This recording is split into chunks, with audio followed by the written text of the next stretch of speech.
দশে ঘরের মালিক কি আপনাদের কষ্ট হচ্ছে? বলুন না, পরের জায়গা পরের জমিন, পরের জায়গা পরের জমিন, ঘর বানায়া আমি রই।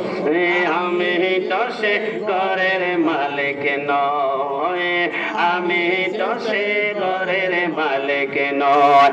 অসে ঘরে খানা যার জমিদারি,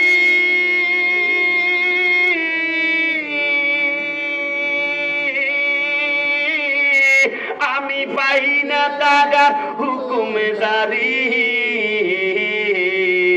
আমি পাই না জমি দারের দেখা, পাই না জমি দেখা, মনের দুঃখ কারে কই, আমি দশে ঘরের মালিক নয়, আমি দশে ঘরের মালিক নয়। শেষবারের মতন একসাথে ঘরের জায়গা করে জমি, ঘর বানায়া আমি রই। আমি দেশে ঘরের মালিক নই। আমি দশে ঘরের মালিক নয়। জিব্রাইল বলো নবী, ওই যে প্রথম জায়গার মধ্যে